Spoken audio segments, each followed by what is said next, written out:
65 million years ago, dinosaurs ruled the Earth. Then a 10-kilometer-wide rock fell from the sky. They had no telescopes to see it. They had no rockets to stop it. We have both. But there's one problem.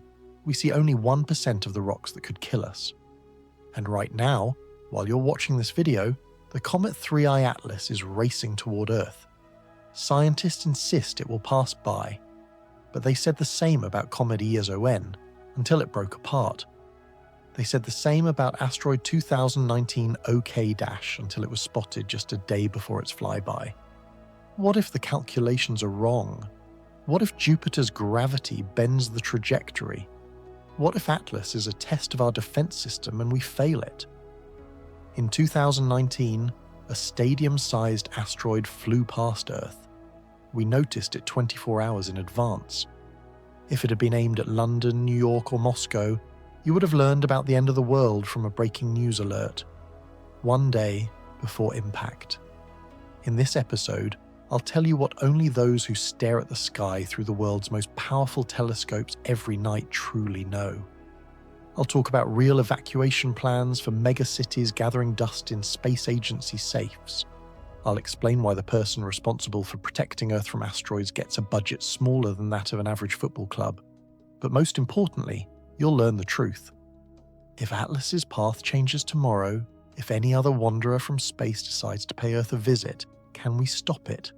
Or are we just comforting ourselves with an illusion of control while the next Armageddon picks up speed in the darkness of space? The next 90 minutes will change the way you look at the sky above. Because out there, among the beautiful stars, thousands of rocks are flying right now, and one of them might have our name on it. Part 1. Humanity's Arsenal to what works right now. On September 26, 2022, humanity did something that used to exist only in science fiction. We crashed into an asteroid and changed its orbit. Not in a movie, not in a computer simulation, in real space, 11 million kilometers from Earth. The DART spacecraft, essentially a smart washing machine with solar panels, accelerated to 24,000 kilometers per hour and rammed into the asteroid Dimorphos. The spacecraft's weight, 570 kilograms. The asteroid's weight, 5 billion kilograms. It's like a fly hitting a truck. But this fly was moving so fast the truck actually moved. Before impact, Dimorphos orbited its big brother, asteroid Didymos, once every 11 hours and 55 minutes.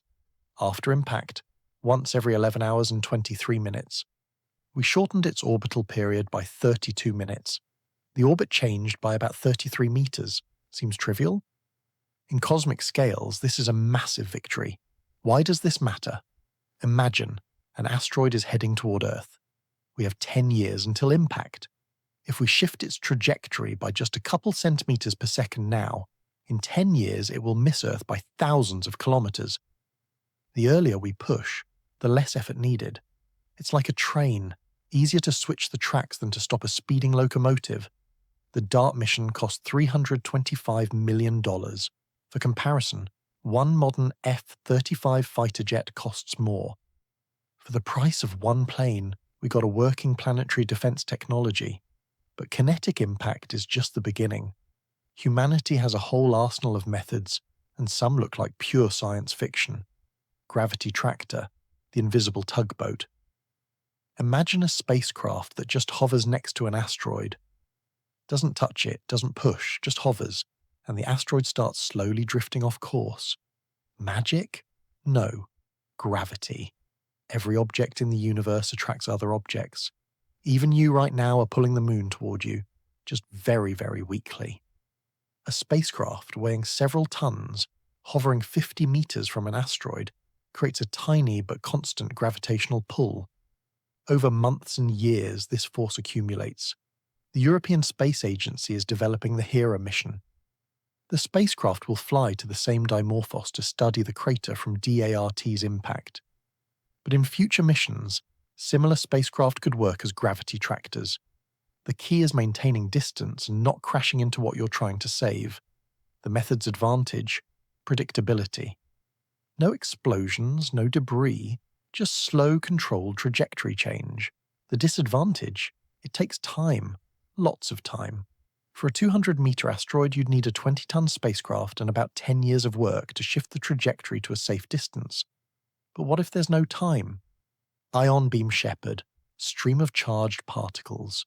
In 2003, the Japanese probe Hayabusa flew to asteroid Itokawa on an ion drive.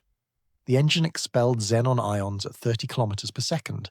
The thrust, like the weight of 2 sheets of paper on your palm. But in space, there's no air resistance. Even tiny thrust accumulates. Now imagine, instead of pushing a spacecraft, we direct the ion stream straight at the asteroid. Each ion is like a microscopic bullet. Billions of such bullets per second. The asteroid starts slowly deflecting. NASA is studying a concept called the ion beam shepherd. A spacecraft with a powerful ion drive hovers near an asteroid and bombards it with charged particles. Some ions bounce off, transferring momentum. Some get stuck in the surface, adding mass to one side. The method's efficiency, about 80% of direct contact, almost like pushing with your hands but without the risk of breaking something. Impact time, from several months to several years, depending on the asteroid's mass and the system's power. The problem is energy. Modern ion drives consume tens of kilowatts. For effective asteroid deflection, you need megawatts. That means either huge solar panels or a nuclear reactor on board. Laser ablation. Evaporation as propulsion. In 2015, a group of scientists from the University of California proposed the DESTAR project. The idea is simple. Aim a powerful laser at an asteroid. The surface heats up, material evaporates and escapes into space. By Newton's third law, action equals reaction, the asteroid gets pushed in the opposite direction. It's as if the asteroid became a rocket engine, where the fuel is its own surface. A 1 gigawatt laser can vaporize up to 40 kilograms of rock per hour. For a 100-meter asteroid, that gives an acceleration of about 1 millimeter per second per year of operation. Seems small, but the asteroid flies for years. 1 millimeter per second over 10 years is 315 kilometers of deflection, more than enough to miss Earth. The laser's advantage: you can work from a distance. No need to land on the asteroid, no need to touch it. Just shine and wait. The disadvantage: you need colossal energy. A gigawatt laser consumes as much electricity as a small city. But scientists found an elegant solution. Solar sail, light pressure. Light has momentum. When a photon reflects off a surface, it transfers a tiny push. On Earth, this is unnoticeable. Air pressure is billions of times stronger. But in space, light pressure is a real force. The Japanese spacecraft Icaros in 2010 deployed a 200 square meter sail and flew to Venus using only sunlight. No fuel, no engines, just a sail and photons. Now imagine, we deploy a giant mirror sail right on the asteroid, or next to it, focusing reflected light on the surface. Light pressure slowly but steadily pushes the asteroid aside. For a 500-meter asteroid, you'd need a sail about 1 square kilometer in area. Sounds impossible? But modern solar sails are made from mylar, the same film used for party balloons. Thickness, a few microns. A square kilometer of such film weighs just a few tons. Chinese scientists proposed a variant with many small-sail satellites. A swarm of 1,000 spacecraft, each with a 10 by 10 meter sail, surrounds the asteroid and focuses sunlight on it. Like an army of ants moving cargo hundreds of times heavier than themselves. The Yarkovsky effect, paint will save the world. In 1901, Russian engineer Ivan Yarkovsky noticed something strange. If a rotating object is heated unevenly by the sun, it starts slowly accelerating or decelerating. Why? Imagine an asteroid that's rotating. The sun heats one side. The rock slowly warms up. When that side turns away from the sun, it continues radiating heat into space. But radiation is also a reactive force. The warm side works like a weak engine. Over millions of years, the Yarkovsky effect can shift an asteroid's orbit by thousands of kilometers, and we can amplify it. How? Paint the asteroid. Sounds like a joke, but it's a serious scientific concept. If you cover one side of an asteroid with reflective material, and the other with absorbing material, the heating difference increases. The Yarkovsky effect grows several times stronger. In 2012, MIT student Sung-Wook Pak won a competition with the idea of sending a swarm of robot painters to an asteroid. Hockey puck-sized robots land on the surface and spray white paint. 5 tons of titanium dioxide, the same stuff in toothpaste, can change a 500-meter asteroid's reflectivity by 20%. That's enough to shift the trajectory to a safe distance over 20 years. No explosions, no complex maneuvers, just paint and weight. Real missions, what's already flying. As we speak, spacecraft are working in space, preparing humanity for asteroid defense. NASA's OSIRIS-REx collected samples from asteroid Bennu and returned to Earth in 2023. 250 grams of space rock told us more about asteroids than decades of telescope observations. Japan's Hayabusa 2 brought samples from asteroid Ryugu. Turns out many asteroids aren't solid rocks, but piles of rubble held together by weak gravity. This changes the defense strategy. Ramming into a rubble pile is useless. It absorbs the impact like a cushion. We need other methods. NASA's Lucy mission is now flying to Jupiter's Trojan asteroids. These are ancient objects that will tell us about the early solar system. The more we know about asteroid composition and structure, the more precisely we can calculate impact methods. Europe's Hera launches in 2024. It will reach Dimorphos in 2026 and study DART's impact in detail. We size changes in the asteroid structure and the composition of ejected material. China is preparing its own asteroid defense mission. By 2025, they plan to launch a spacecraft that will first study asteroid 2019 VL5, then attempt to change its trajectory. This will be the first attempt to combine reconnaissance and deflection in one mission. The price of saving the world. How much does it cost to protect the planet? Less than you think. The DART mission, $325 million. For comparison, the budget for Avatar: The Way of Water, $460 million. We can change an asteroid's trajectory cheaper than making a blockbuster about it. A gravity tractor would cost about $1 billion, including development, launch, and 10 years of operation. That's the same as one modern stadium. A laser system is the most expensive. A gigawatt space laser would require about $5 billion in investment, but it's a one-time expense. Then it can work for decades, protecting against any threats. Painting an asteroid is the cheapest option. $100 million per mission, including robot painters and delivery. Cheaper than a Russian oligarch's yacht. For comparison, damage from the Chelyabinsk meteor, about $30 million, and that was a 20-meter pebble. A kilometer-wide asteroid could erase a country and cause a global catastrophe. The damage, trillions of dollars and millions of casualties. Investment in asteroid defense isn't spending, it's insurance. The most important insurance in human history. Time.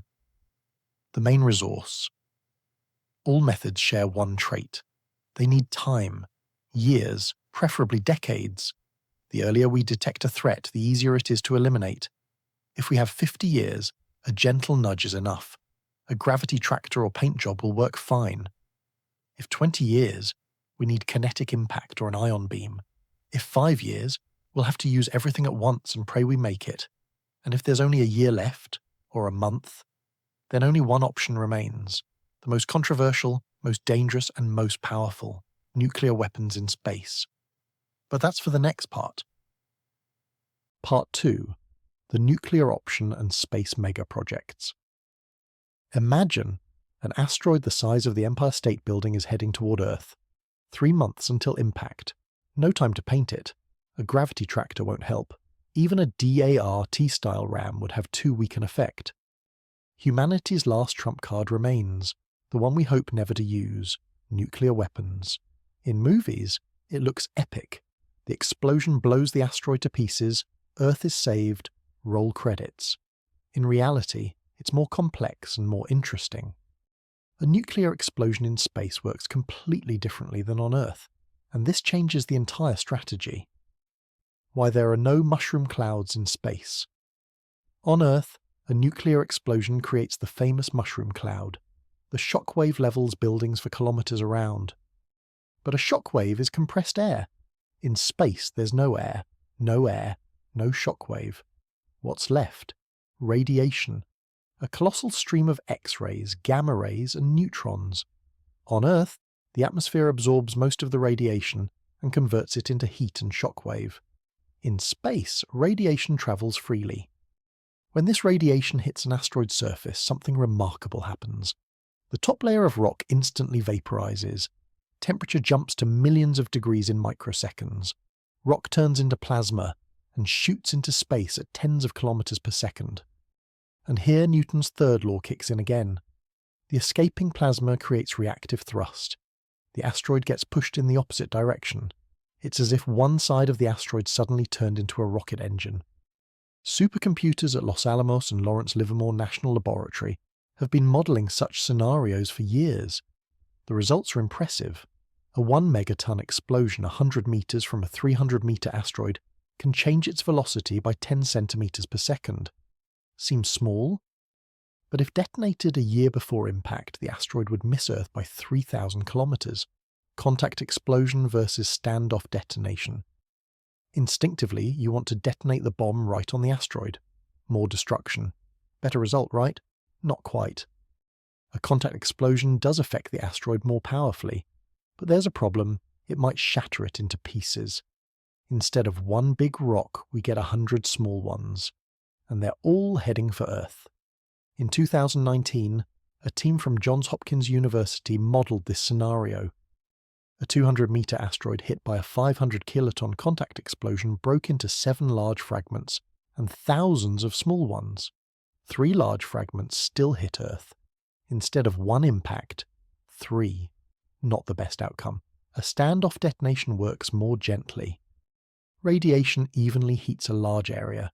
The asteroid gets pushed but stays intact. Optimal distance, 1 to 2 asteroid radii. For a 100-metre rock, that's 50 to 100 metres. But there's a nuance. The farther the explosion, the less energy reaches the target. Inverse square law: double the distance, get a quarter of the effect. So precise calculation is needed. Too close, you'll shatter it. Too far, won't budge it. Russia proposed its own approach. Project Hammer involves a series of small nuclear explosions instead of one big one.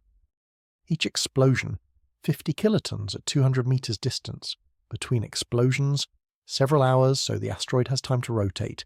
This distributes the impact evenly, minimizing fragmentation risk. The legal trap. There's one problem rarely discussed. The Outer Space Treaty of 1967 prohibits placing nuclear weapons in space. 110 countries signed it, including all space powers. Technically, launching a nuclear warhead at an asteroid violates international law, even to save the planet. UN lawyers are working on exceptions for planetary defense, but there's no consensus yet. China proposed a compromise: warheads stored on Earth, but launch vehicles kept in constant readiness. Assembly and launch time, 48 hours. The US insists on the right to preemptive placement if the threat is confirmed. Russia proposes an international arsenal under UN control, while diplomats argue engineers devise alternatives. What if we don't need to explode anything? What if we can just shoot? Project Hypervelocity, bullets faster than meteorites. In 2013, Iowa State University built a gun that accelerates projectiles to 30 kilometers per second. That's 10 times faster than a sniper rifle bullet. At that speed, a kilogram projectile carries energy equivalent to a ton of TNT. Now scale up. A 100-meter space gun can accelerate a 10-kilogram projectile to 100 kilometers per second. Kinetic energy, equivalent to a tactical nuclear bomb. But without radiation, without political problems, without treaty violations, Project Hypervelocity envisions a platform with 10 such guns. Each fires once per minute. In an hour, 600 impacts. Each impact shifts a 500-meter asteroid by 1 millimeter per second. After 24 hours of continuous bombardment, 1.5 meters per second velocity change. The problem is recoil. A shot that moves an asteroid pushes the platform in the opposite direction with equal force. You need powerful engines for compensation and lots of fuel. Lots and lots of fuel. Mass drivers. The electromagnetic hammer. Arthur C. Clarke, in his novel A Fall of Moon Dust, described an electromagnetic catapult for launching cargo from the moon. The idea is simple. A magnetic field accelerates a metal projectile along rails. Like a railgun, but on cosmic scales. A kilometre-long mass driver can accelerate a steel projectile to 50 kilometres per second. Energy comes from solar panels or a nuclear reactor. No gunpowder, no fuel, just electricity and magnets. The US Naval Research Laboratory is already testing railguns for ships. A 10-kilogram projectile accelerates to 7 kilometers per second. In space, without air resistance, much higher speeds are achievable.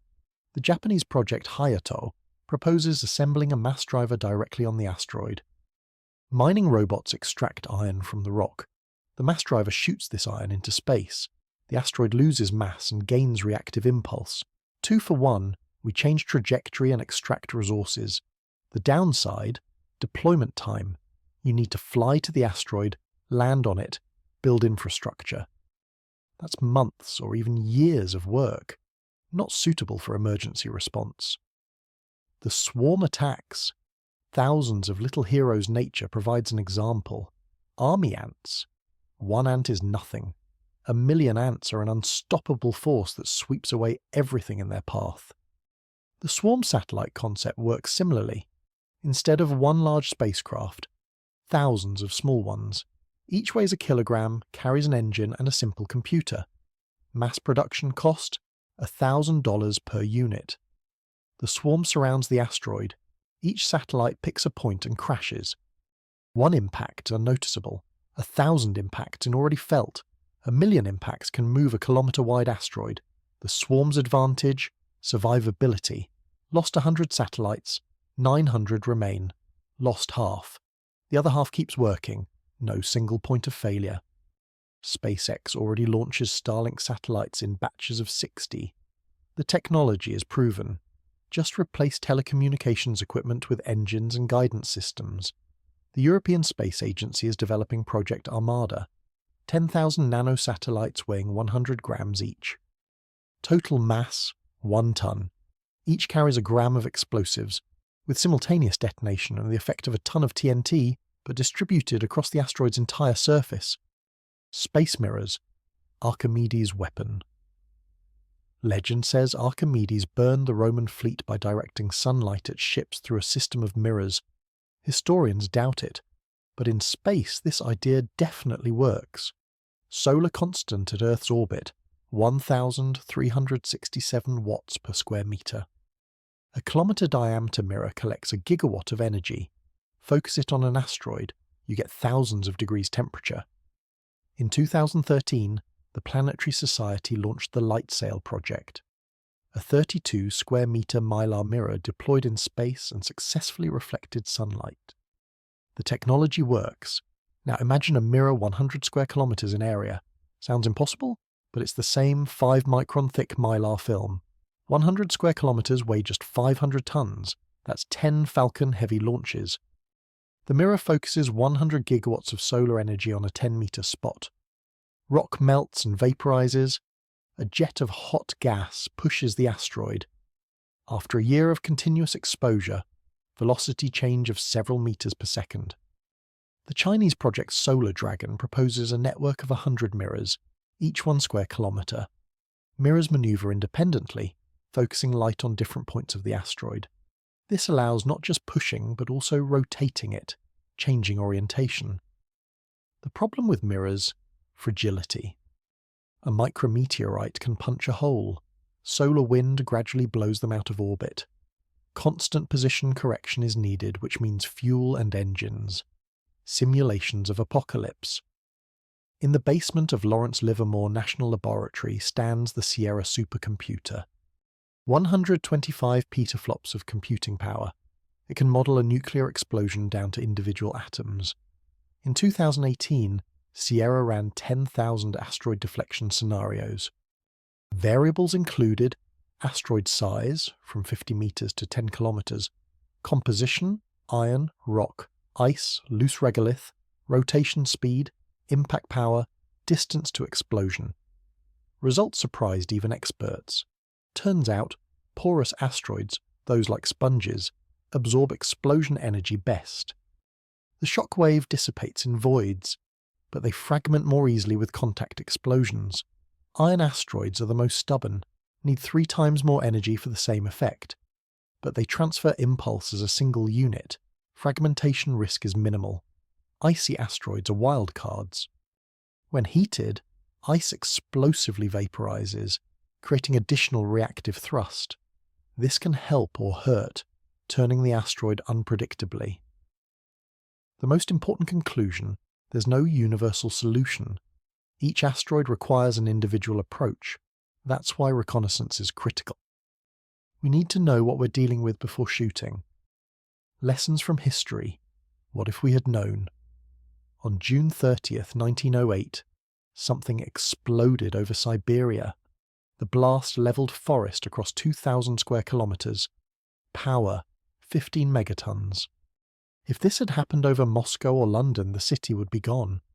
Modern calculations show the Tunguska object was about 60 meters in diameter, flying at 30 kilometers per second. Exploded at 8 kilometers altitude. The rock couldn't withstand the pressure and temperature of atmospheric entry. If we had known about it 10 years in advance, a DART-type mission would have sufficed. 1 half-ton impact, and the object would have passed 100,000 kilometers from Earth. The cost of saving Siberia, $300 million. The Chelyabinsk meteor on February 15, 2013, was smaller, 20 meters, but it entered at a shallow angle. Exploded at 23 kilometers altitude. The shockwave blew out windows in 7,000 buildings, 1,500 people injured by glass shards. The paradox: we were tracking asteroid 2012 DA14, which passed by Earth the same day. But the Chelyabinsk bolide came from the other direction, from the Sun's direction, where telescopes don't look. Too blinding. Modelling showed, even with 24 hours warning, damage could have been minimized. Evacuate people from windows, shut off gas, prepare medics. But we learned about it when it was already burning in the sky. Reaction time, racing death. Imagine, tomorrow astronomers discover a kilometer-wide asteroid. Trajectory, straight at Earth. Time until impact, X. What can we do? If X equals 20 years, we relax. Any method will work. Even painting. Launch a reconnaissance mission, study composition, choose optimal strategy. No rush. 10 years. Already tense but solvable. Kinetic impact or gravity tractor. Need to start right now, but technologies are ready. 5 years. Red alert. Only nuclear options or massive bombardment. Need emergency international program, unlimited budget, work without weekends. 2 years. Panic. Gather everything that can fly. Nuclear warheads, kinetic impactors, even cargo ships with concrete blocks. Throw everything and pray. 1 year. Evacuation. Too late to deflect. Can only try to fragment into small pieces and hope the atmosphere burns most. Meanwhile, evacuate the impact zone. If the asteroid is a kilometer wide, the impact zone is a continent. 1 month. Say goodbye. Technically, nothing can be done. Only bunkers, food supplies, and hope that civilization survives the impact remain. That's why early detection is critical. Each extra year doubles success chances. Each extra month can save millions of lives. The cost of inaction. Oxford economists calculated the cost of asteroid impacts of various sizes. The results are sobering. 50-meter asteroid, Tunguska class. Local destruction. If it hits a city, tens of billions in damage, thousands of casualties. Probability in the next 100 years, 10%. 300-meter asteroid, regional catastrophe. Destruction across an area the size of a small country. $1 trillion in damage, millions of casualties. Probability, 1% per century. Kilometer asteroid. End of the familiar world. Nuclear winter, agricultural collapse, billions of casualties. Economy? What economy after apocalypse? Probability, 0.01%, but that's still one chance in 1,000. 10-kilometer asteroid, extinction, like the dinosaurs. Probability, 1 in a million in the next 100 years. Now compare with defense costs. A full planetary defense system, telescope network, interceptor arsenal, constant readiness, would cost $100 billion per decade. That's $10 billion per year. Less than the world spends on chewing gum. Insurance companies are already drawing conclusions. Lloyd's of London in 2010 released a report on space threats. Conclusion: investment in planetary defense pays off, even if the probability of use is 1%. The future has already arrived. While you read this chapter, somewhere an engineer is drawing blueprints for a new interceptor. Somewhere an astronomer is checking the orbit of a suspicious object. Somewhere a politician is signing a budget for a space program. Planetary defense is no longer science fiction.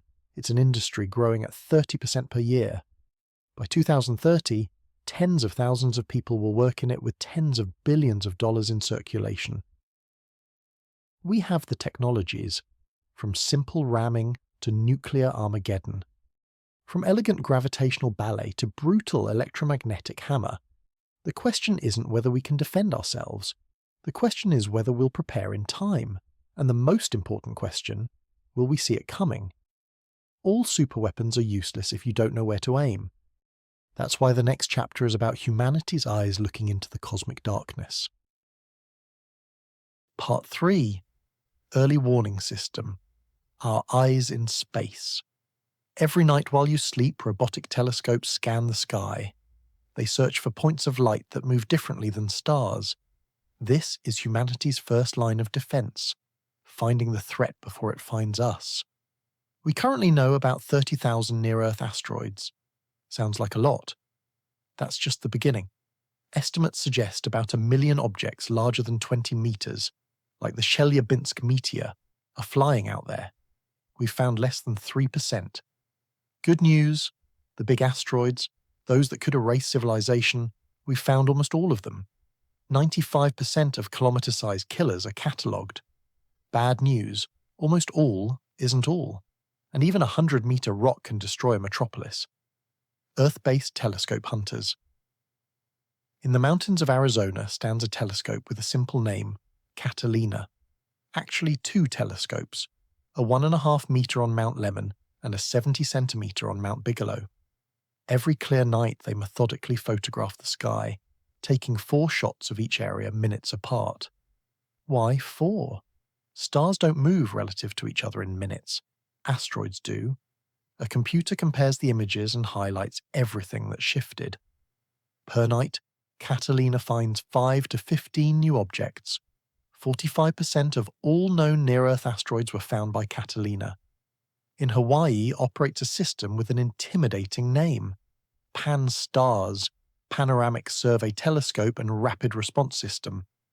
A telescope with a 1.8 meter mirror and a 1.5 billion pixel camera, the world's largest digital camera at the time of creation. Pan-STARS sees objects 100 times fainter than Catalina. This means it spots asteroids at much greater distances. In 2017, Pan-STARS first saw the interstellar object Oumuamua, a cigar-shaped rock from another star system. But the most interesting system is ATLAS. 4 50-centimeter telescopes in Hawaii and South Africa.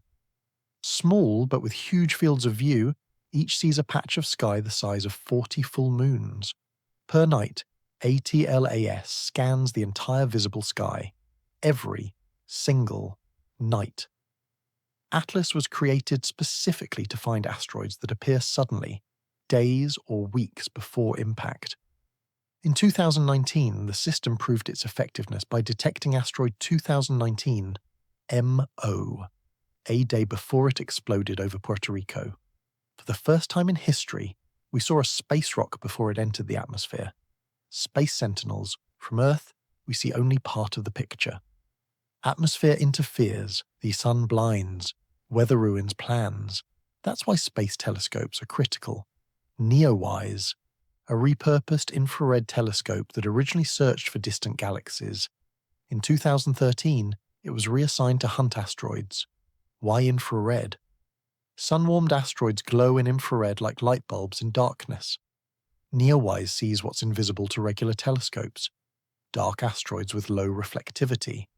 You won't see coal in the night, but if it's warm, an infrared camera will spot it.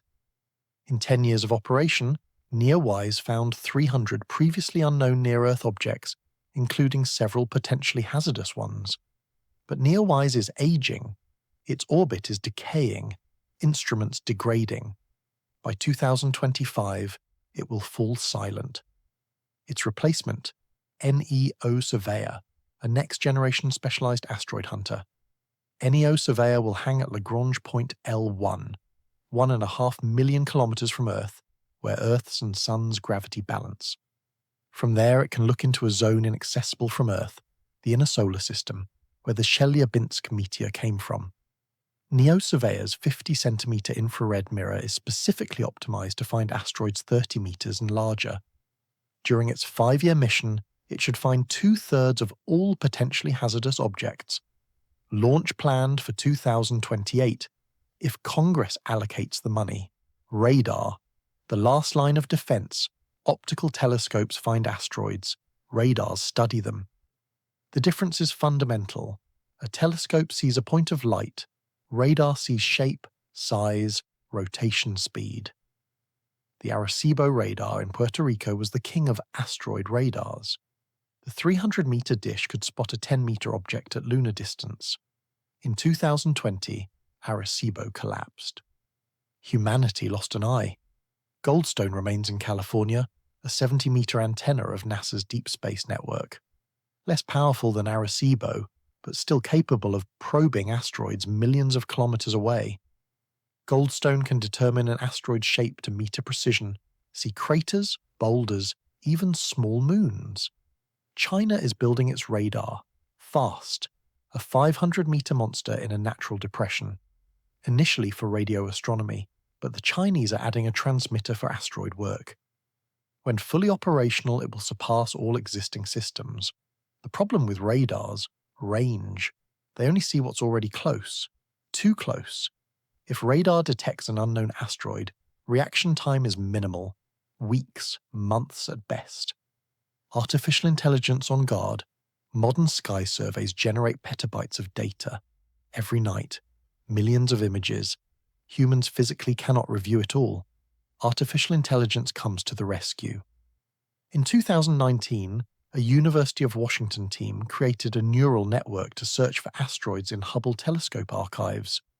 In a month, AI found 1,600 new asteroids in images humans had already examined.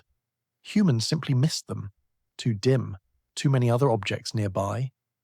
Google and NASA developed a system called cloud-based asteroid search.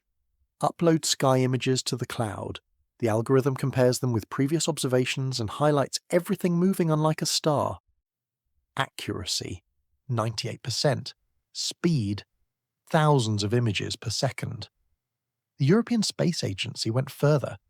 Their AI doesn't just find asteroids, but predicts where to look for new ones. Analyzing known object orbits, the neural network calculates empty spaces, areas where asteroids should be, but we haven't found them yet. Telescopes point there, and actually find them. Most interesting, AI started finding patterns humans didn't notice. For example, certain asteroid types cluster more often in specific space regions, or that some solitary asteroids are actually fragments of one large body destroyed millions of years ago. The amateur army professional astronomers worldwide, a few thousand. Amateurs with telescopes, millions. And they're also hunting asteroids. Gennady Borisov, a Crimean optical engineer, built a telescope in his garage from parts costing several $1,000s. On August 30th, 2019, he found an object that revolutionized astronomy, the first interstellar comet from beyond the solar system. Now it's called Comet Borisov. The Spacewatch project coordinates amateur efforts worldwide. Participants receive coordinates of suspicious objects found by automated systems and verify them with their telescopes. Per year, amateurs confirm hundreds of discoveries. Japan's Sonom network, 15 small telescopes operated by schoolchildren and students. Over 10 years, they found 24 new asteroids. One of them, 2012 DA-14, passed near Earth on the day of the Chelyabinsk event, found by Japanese teenagers. Smartphones are also in the game. NASA's Asteroid Hunter app turns space image analysis into a game. They show 4 photos of one sky section. Find what moved. Top players find real asteroids. Several objects have been officially discovered by gamers' blind spots. Where death comes from, our detection system has holes. Big holes. First and main, the solar direction. We cannot look toward the sun, it blinds all instruments. The blind zone, a cone about 40 degrees wide. That's where the Chelyabinsk meteor came from. That's where an asteroid could come from that we'll only see when it's too late. Second problem, the southern sky. Most hunting telescopes are in the northern hemisphere. Southern sky coverage is worse. If an asteroid approaches from the south at a high angle to the ecliptic, we might miss it. Third, dark asteroids. Some are covered with carbon compounds and reflect less than 4% of light, darker than coal. Against black space, they're practically invisible to optical telescopes. Only infrared systems can detect them, but there are few. Fourth, fast objects. If an asteroid flies straight at us, it barely shifts against the stars. Automated systems looking for movement might miss it. The paradox, the most dangerous asteroids, those flying straight at us, are hardest to detect. Fifth, interstellar visitors. Oumuamua and Comet Borisov showed that objects from other star systems are real. They come at enormous speeds, up to 70 kilometers per second, almost no reaction time. International cooperation, common threat, common response asteroids don't recognize borders. Therefore, defense against them is a common cause. The Minor Planet Center in Cambridge, Massachusetts, the brain of planetary defense. All observations from around the world flow here. The center's computers calculate orbits, assess risks, send warnings, operating 24/7 since 1947. The European Warning System, an independent network centered in Italy. Duplicates, American calculations, insurance against errors. In 2018, Europeans first noticed asteroid 2018 LA approaching Earth. Americans missed it due to a software glitch. China is building its system, Sky Eye, a network of 20 telescopes across the country plus radars. They don't share data yet, but promise to start in 2025. Considering China controls most rare earth metal production, key for telescope electronics, they can't be ignored. Russia is restoring the Soviet observation system, telescopes in Crimea, the Caucasus, Siberia, plus unique expertise in orbital mechanics. Russian mathematicians are among the best in trajectory calculations. The UN created the International Asteroid Warning Network. Data exchange protocols, observation standards, notification procedures. If someone somewhere sees a threat, within an hour the whole world knows. But there's a problem. Not everyone plays fair. Military satellites see a lot but don't share data. Secrecy. Commercial companies want money for information. Some countries use the asteroid threat to squeeze budgets for military programs. What's next? The decade plan. By 2030, the plan is to find 90% of all asteroids larger than 140 meters. That's the size capable of destroying a city. The Vera Rubin Observatory in Chile will start operations in 2025. 8-meter mirror, 3 billion pixel camera, full sky survey every 3 days. Will increase asteroid discovery rate tenfold. The Nancy Grace Roman Space Telescope launches in 2027. Infrared vision, huge field of view, will search not just for asteroids but dark matter too. Asteroids are a bonus. CubeSat network, hundreds of nanosatellites the size of shoeboxes, each with a small camera. The swarm will cover the entire sky, including blind spots, cheap and effective. Lunar observatory, astronomer's dream. No atmosphere, perfect stability, 360-degree view. China has already announced plans to build a telescope on the moon's far side by 2035. The main question, will we make it? We're building eyes to see threats, but eyes are useless without hands to fight back. The next 10 years are critical. Either we create a full planetary defense system, or we hope for luck. Statistics are on our side. The probability of catastrophic impact is small, but statistics work until the first exception. The dinosaurs also thought they had everything under control. Good news. We know what to do. Technologies exist or are being developed. We need money, time, and political will. And most importantly, and don't relax, space doesn't forgive carelessness. In the next part, we'll analyze collision physics, why a small rock can cause more trouble than a large one, and why sometimes it's better for an asteroid to fall in the ocean, and sometimes absolutely not. Part 4. Collision Physics. Why size isn't everything. In school they teach us, the bigger the object, the more dangerous the impact. Makes sense. You fear an elephant more than a fly. But in space, it's not that simple. A small pebble flying at 70 kilometers per second is more dangerous than a mountain crawling at 10 kilometers per second. Collision physics is the science of why size is deceptive. Speed kills. The formula everyone should know: kinetic energy equals half the mass times velocity squared. E equals mv squared divided by 2. Remember this formula. It explains why a bullet kills while a thrown stone only leaves a bruise. Mass in the formula is linear. Double the mass, double the energy, but velocity is squared. Double the speed, quadruple the energy, triple the speed, 9 times the energy. That's why speed matters more than size. A typical asteroid approaches Earth at speeds from 11 to 72 kilometers per second. The lower limit is Earth's escape velocity. Anything slower simply won't reach us. The upper limit is the sum of Earth's orbital speed, 30 kilometers per second, and the maximum speed of an object on a collision course, 42 kilometers per second. Let's calculate. The Chelyabinsk meteor, mass, 10,000 tons, speed, 19 kilometers per second. Explosion energy, 500 kilotons TNT equivalent. That's 30 Hiroshimas. Now imagine the same rock at 70 kilometers per second. Energy would increase 13 times to 6.5 megatons. That's no longer broken windows, but a city erased from the map. Asteroid Apophis, 300 meters diameter, mass 40 million tons. At entry speed of 30 kilometers per second, 800 megatons. But if it flew in a retrograde orbit and hit head-on at 60 kilometers per second, 3,200 megatons. The difference between a regional catastrophe and continental apocalypse. That's why astronomers get nervous when they see fast objects. Interstellar asteroid Oumuamua flew past at 87 kilometers per second. If something like that hit, even house-sized, the consequences would be like a tactical nuclear bomb. Angle of attack. Why Chelyabinsk survived.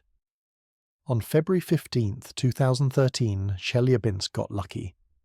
The meteorite entered the atmosphere at 18 degrees to the horizon, very shallow. This saved the city.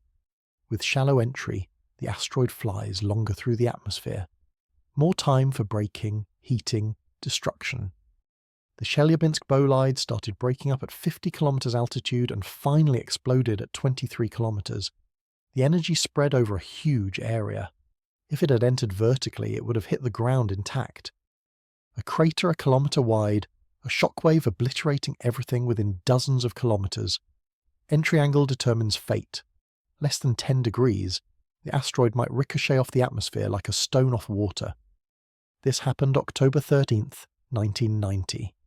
A meteoroid flew over Czechoslovakia and Poland, lost speed, but flew back to space. 10 to 30 degrees, long flight through atmosphere. Small objects burn completely. Medium ones explode in air, like in Chelyabinsk. Bad for windows, good for survival, no crater, no earthquake. 30 to 60, optimal angle for maximum destruction. The asteroid slows but not too much, explodes low, or hits ground with high residual velocity. More than 60, almost vertical impact. All energy goes into the ground. Crater, rock ejection, seismic waves. But paradoxically, the total destruction zone is smaller than at 45 degrees. Energy goes deep, not wide. The atmosphere is our shield, but imperfect. It's effective against small objects and at shallow angles. Against large and fast ones, powerless. Iron, stone, or snowball. Composition decides everything. Not all asteroids are equal. An iron asteroid and a carbonaceous chondrite of the same size are completely different threats. Iron asteroids are former cores of destroyed planetesimals. 90% iron, the rest nickel and cobalt. Density, 8 grams per cubic centimetre, like steel. They make up only 5% of all asteroids, but they're the most dangerous. An iron meteorite doesn't break up in atmosphere. A bus-sized chunk of metal will reach the ground intact. Meteor crater in Arizona, the mark of a 50-metre iron meteorite. Crater, 1,200 metres diameter, depth, 170 metres. And that was 50,000 years ago when no one was there. Stone asteroids are most common, 75%. Silicates, olivine, pyroxene, like Earth's rocks. Density, 3 to 4 grams per cubic centimetre. They behave differently in atmosphere. Solid ones reach the ground, fractured ones explode in air. The Tunguska meteorite was likely stone. Exploded at 8 kilometres altitude, flattened forest across 2,000 square kilometres, but left no crater, all mass dispersed in atmosphere. Carbonaceous chondrites, 20% of asteroids.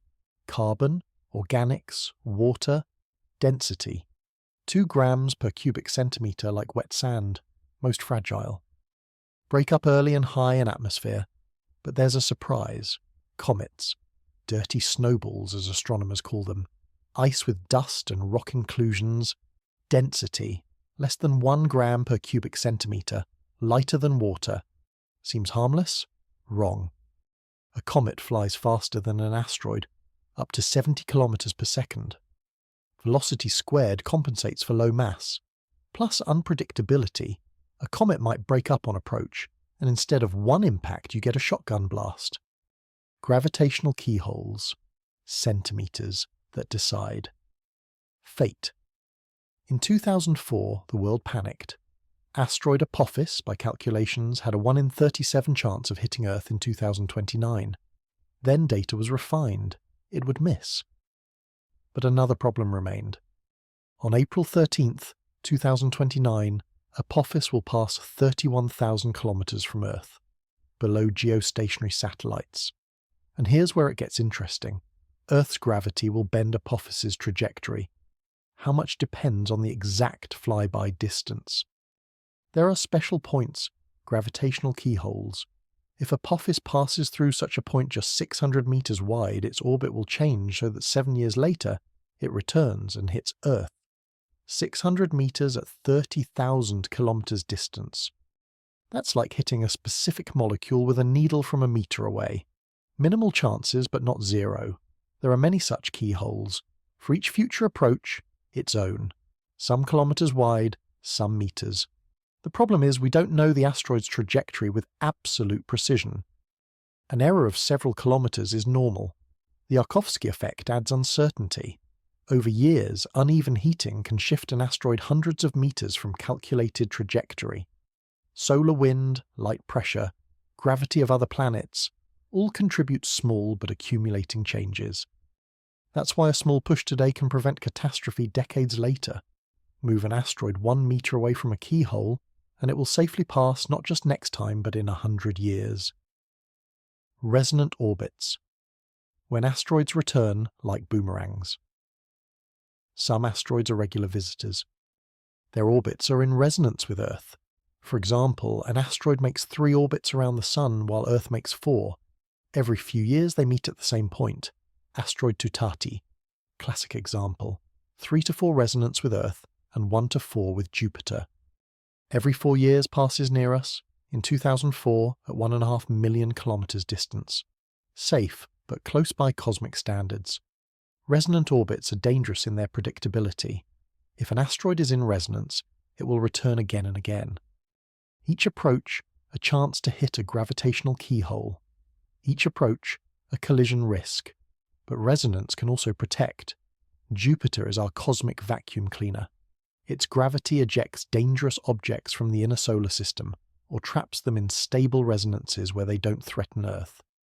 Trojan asteroids, example of protective resonance. They're stuck at Jupiter's Lagrange points 60 degrees ahead and behind the planet. Thousands there, stable for billions of years. Don't fly around the system, don't threaten planets. Problems start when something disrupts resonance.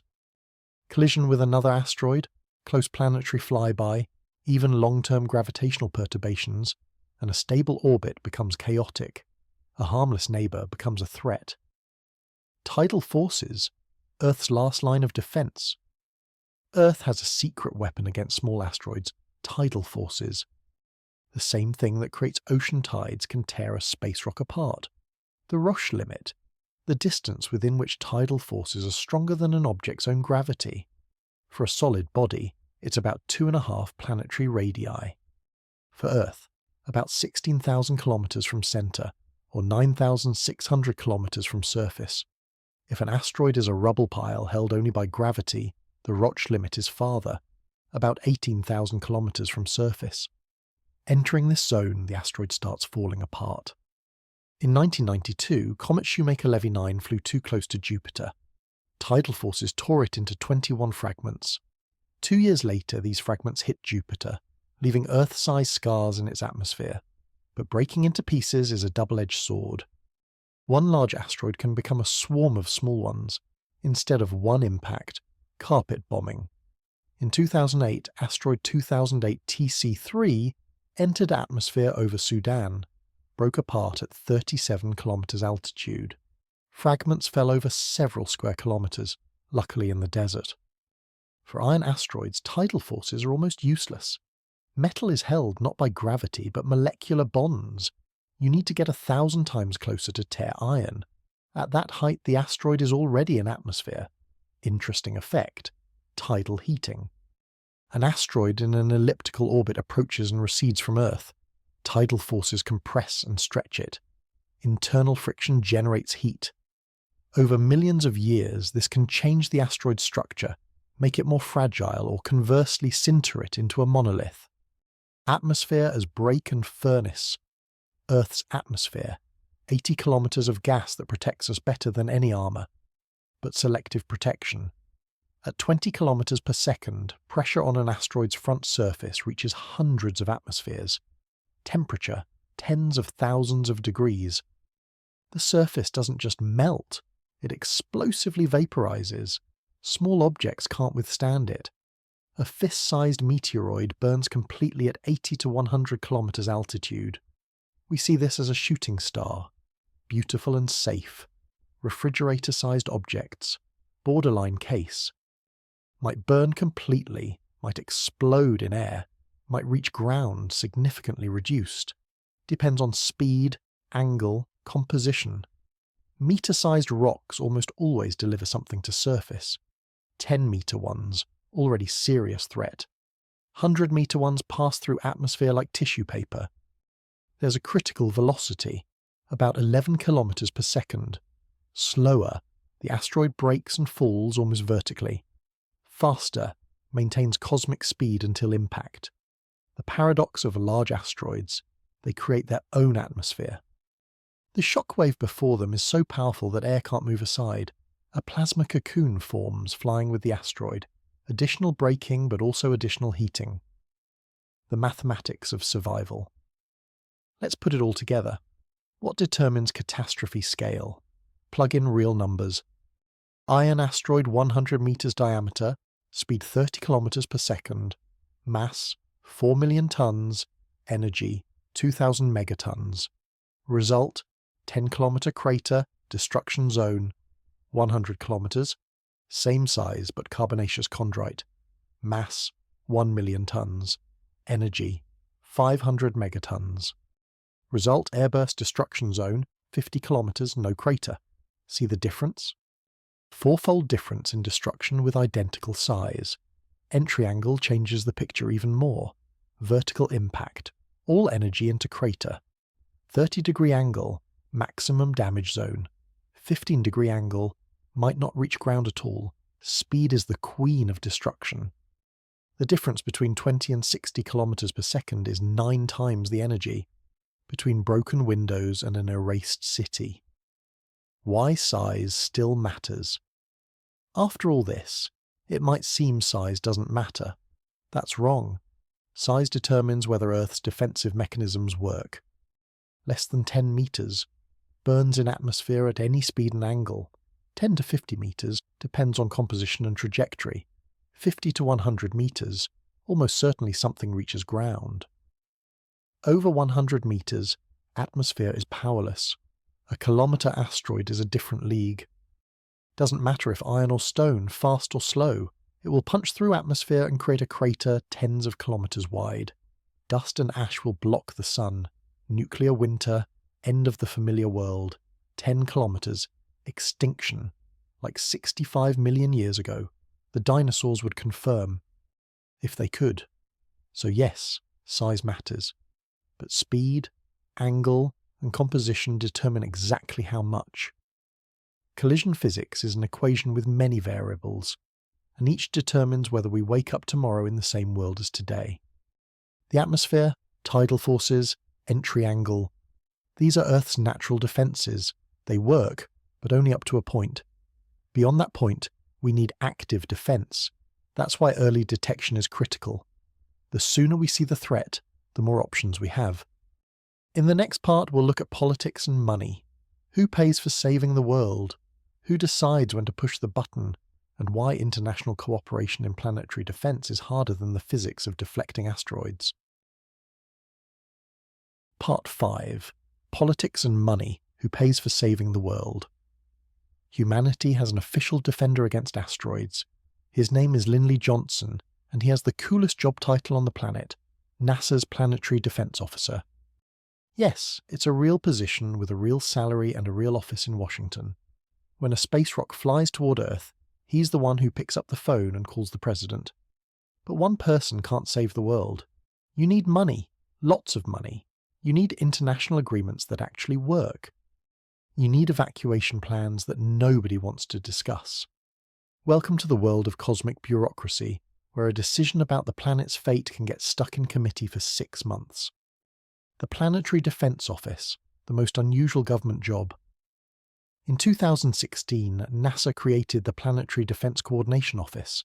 Not a department, not a division, an office. 7 people for the entire planet. Their task is to coordinate all US efforts to detect and prevent asteroid threats. The office budget in 2023, $150 million.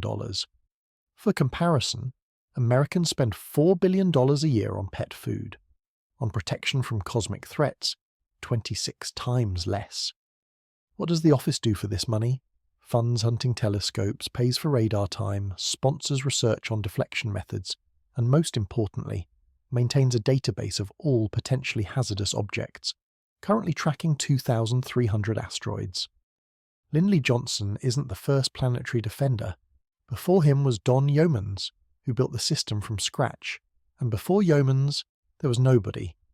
Until 2003, humanity had no official person responsible for asteroid threats.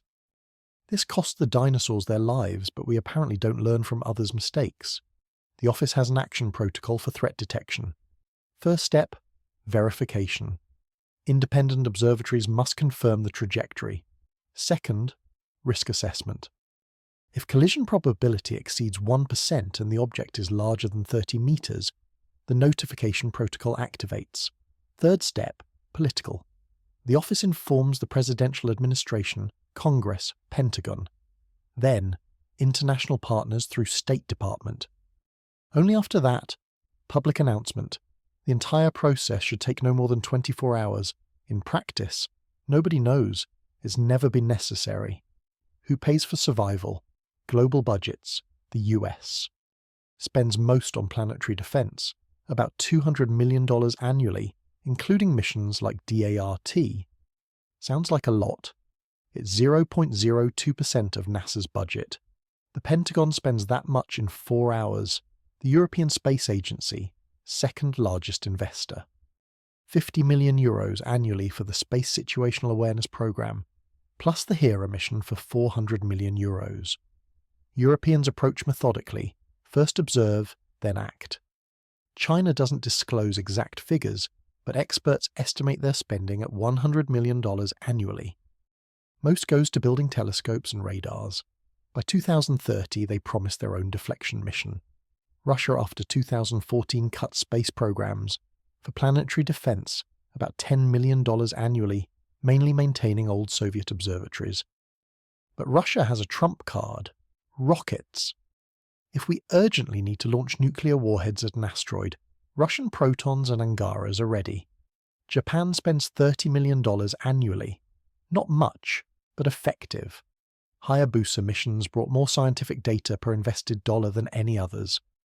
India, a growing player. $20 million annually, with plans to increase. After the success of the Chandrayaan lunar mission, the Indian Space Agency announced plans for its own asteroid mission. In total, humanity spends about $400 million annually on asteroid defense. A lot? That's the cost of 3 F-35 fighters, or one Hollywood blockbuster budget, or what the world spends on ice cream in 4 days. UN and space law. Who's in charge when everyone's doomed? In 2013, after Chelyabinsk, the UN woke up. They created the International Asteroid Warning Network, IAWN, and the Space Mission Planning Advisory Group, SMPAG. Beautiful names, minimal authority. IAWN coordinates data exchange between countries. If a Chinese telescope sees a dangerous asteroid, it should, theoretically, immediately report to the network. In practice, first they report to their government, then think about it. SMPAG decides what to do with threats. 14 space agencies gather and discuss options. Consensus isn't required. It's an advisory body. They can advise but can't force anyone. The main problem: no unified command. If tomorrow we discover a killer asteroid, who decides what to do? The US President, UN Secretary General, Security Council vote? What if Russia vetoes? The Outer Space Treaty of 1967 says, "Space is the heritage of all mankind." Beautiful but useless when you need a quick decision about nuclear explosion in space. There's an unofficial protocol. The country that first detects the threat and has technical capabilities acts on behalf of humanity. The US has already stated they'll act unilaterally in critical situations. China hinted at the same. Russia is silent, but everyone understands. Silence means consent. The most complex question: who pays for salvation? If the US spends $10 billion deflecting an asteroid threatening India, who compensates the costs? So far, agreed on the principle who can, pays. Not ideal, but better than nothing. Private sector, Musk, Bezos and asteroid SpaceX changed the game. A launch that used to cost $500 million now costs $50 million. This means an asteroid mission became 10 times more affordable. Elon Musk already declared, if needed, SpaceX will provide rockets for planetary defense free of charge. Nice gesture, but not altruism. Saving the planet is the best advertising money can buy. Actually, not buy, but earn. Jeff Bezos' Blue Origin is developing cargo delivery systems to asteroids. Officially, for resource extraction. Unofficially, the same technologies can install engines on dangerous asteroids. Planetary Resources and Deep Space Industries, now part of Bradford Space, started as asteroid miners. The plan was simple: find an asteroid with platinum, drag it to Earth, get rich. Didn't take off. Investors lost patience, but the technologies remained, now used for studying asteroids. The most interesting player, Luxembourg. A small country in Central Europe invested €200 million in space startups, passed a law allowing private ownership of asteroids, created a space agency with a budget larger than some major countries. Why Luxembourg? They saw an opportunity to become the Space Switzerland, a neutral platform for space business, including the planet-saving business. Ensuring the apocalypse, can you get asteroid insurance? Lloyd's of London insures everything, from footballers' legs to alien invasion risk. Asteroids are also on the list. In 2010, Lloyd's released a report on space risks. Conclusion: probability of destructive impact, 1 in 75,000 per year for any specific location. Less than airplane crash risk, but more than winning the lottery. Insurance companies offer 2 types of policies. First, property insurance against space objects. Cost like regular natural disaster insurance plus 10%. covers only direct damage from impact. Second, business risk insurance. If an asteroid destroys your factory or causes economic collapse, insurance covers lost profits. Cost, from 0.1% to 1% of insured amount annually. The problem is limits. Maximum payout, usually $100 million. For global catastrophe, a drop in the ocean. Swiss Re and Munich Re are working on creating an international pool to cover asteroid risks with a $1 trillion limit. But so far, just plans. Governments also think about insurance. The US has the National Flood Insurance Fund. Japan, for earthquakes. Why not create a global asteroid insurance fund? The UN is discussing, but as usual stuck on who pays how much. Evacuation. Plan B. Nobody wants to discuss. What if we can't deflect the asteroid? Need an evacuation plan. But try evacuating New York in a week, or Tokyo in a month, or all of India in a year. FEMA, Federal Emergency Management Agency, has a secret document, Impact Threat Response Protocol. Only the table of contents is declassified, known to consider evacuation scenarios from 100,000 to 100 million people. Main evacuation problems: transport. To evacuate 1 million people in a week, you need 10,000 buses working around the clock. For 10 million, the entire country's transport system, housing, where to put evacuees, tent cities, sports stadiums. For 1 million people, you need space the size of a small city. Supplies. 1 million people eat 3,000 tons of food daily, drink 4 million litres of water, produce 1,000 tons of waste. Panic. As soon as evacuation is announced, chaos begins. Traffic jams, fights for transport, looting. Need army to maintain order? Japan has the world's best evacuation plan, practiced on earthquakes and tsunamis. In 48 hours can evacuate 5 million people from Tokyo. Designated shelters, food supplies, clear routes. Israel can evacuate entire population in 72 hours. Small country, excellent organization, military threat experience, but that's 8 million people. What about 1 billion? India and China are developing partial evacuation plans. Evacuate only young and healthy, others remain. Cruel? Yes. Realistic? Also, yes. Economics of Doomsday. What the apocalypse costs. Oxford economists calculated asteroid impact costs. Results: 30-meter asteroid hitting a city. $50 billion direct damage, $100 billion indirect. Recovery: 5 years. 100-meter hitting a metropolis, $1 trillion damage, national economy collapse. Recovery: a decade. 300-meter hitting densely populated region, $10 trillion, continental recession, generation for recovery. Kilometer-wide, $100 trillion global economic collapse, new Great Depression, if anyone's left to recover.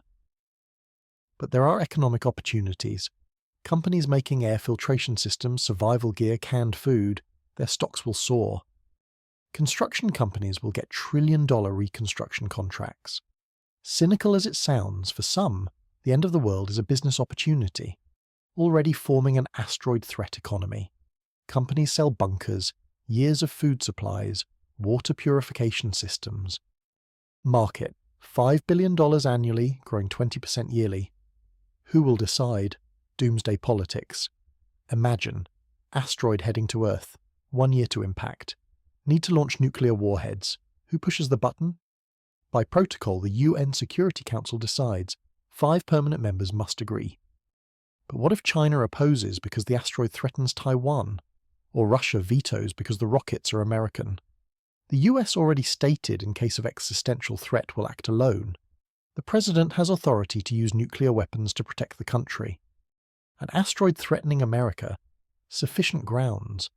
China passed a space security law in 2021. Vague language, but the message is clear. Beijing reserves the right to unilateral action. Russia updated military doctrine in 2020.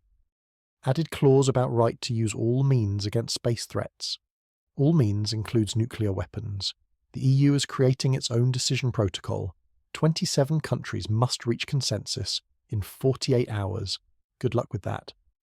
Reality is, if an asteroid is detected too late, Whoever has ready rockets and political will decides. Probably the US, China, or Russia. The rest of the world learns from the news. Future of planetary defense. Optimism with caveats. By 2030, planetary defense will become a separate industry with $10 billion turnover. There'll be specialized companies, international standards, maybe even UN space forces. Technologies develop exponentially. What cost $1 billion today will cost $1 million in 10 years. Deflecting asteroids will become routine, like launching satellites. But political problems remain. National interests, military secrets, economic competition, none of this disappears. An asteroid might unite humanity or become a reason for conflict. The main question isn't whether we can defend ourselves technically. We can. The question is whether we can agree politically. History shows people unite excellently facing common threats, but usually when it's too late. Hope lies with the younger generation.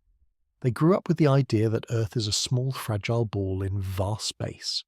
For them, planetary defense isn't abstract, but necessary. Maybe they'll do what we couldn't, create a real planetary defense system. Meanwhile, we have 7 people in NASA's office, several telescopes, and hope we'll make it in time if needed. The real lesson of planetary defense isn't technical, it's political. We have the tools to save ourselves, we have the knowledge. What we lack is global coordination and the will to act before disaster strikes. Every day without a comprehensive defense system is a dice roll with the cosmos. So far we've been lucky, but luck, as the dinosaurs learned, eventually runs out. Part 6.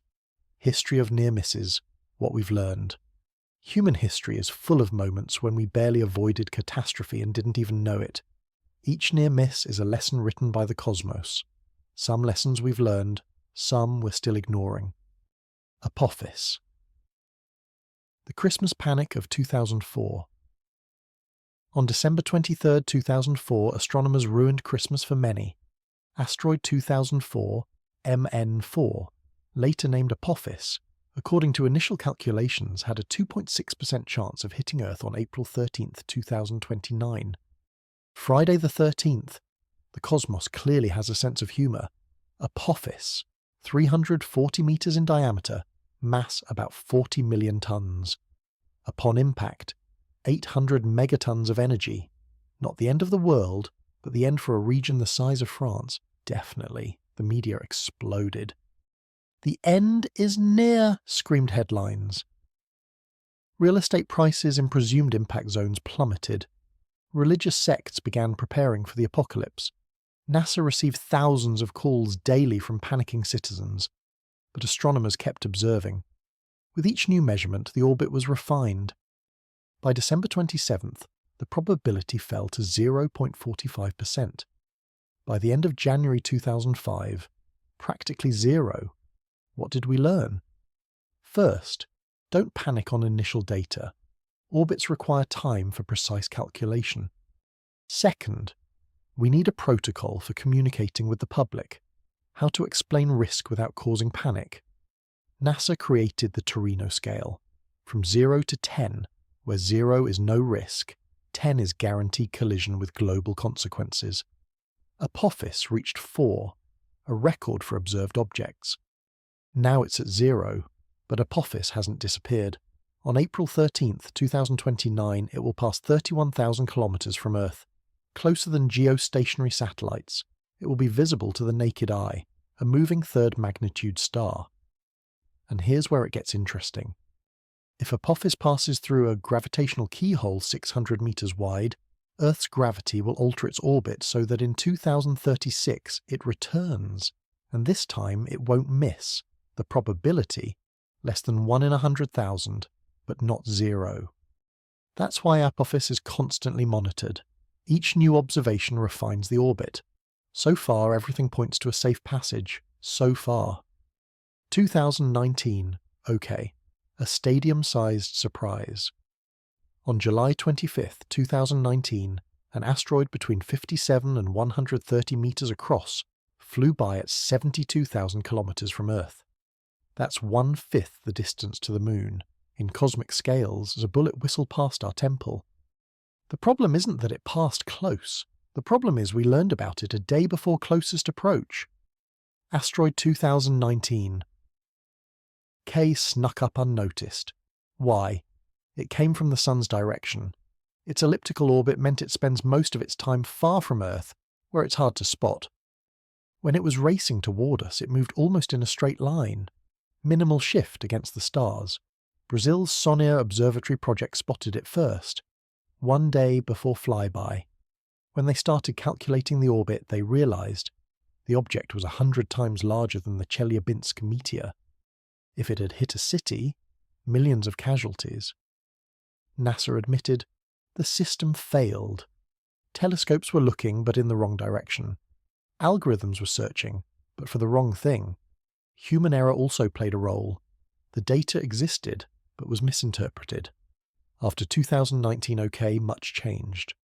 Increased observation time of the solar direction, updated algorithms for finding fast-moving objects, added people to observatory night shifts.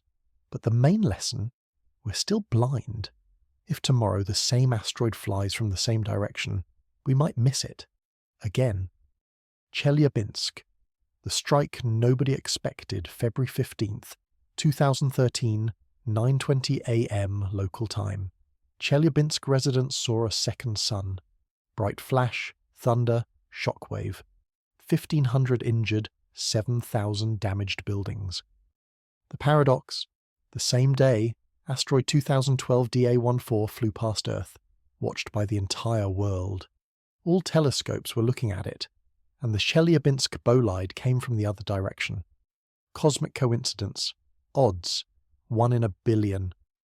The Chelyabinsk meteoroid, 20 meters diameter, 10,000 tons mass, entered atmosphere at 18 degrees angle at 19 kilometers per second, exploded at 23 kilometers altitude with 500 kilotons energy. Why didn't we see it?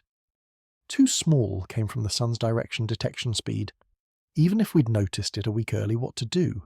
Evacuate a city of 1 million because of a 20-meter rock? But Chelyabinsk provided invaluable data.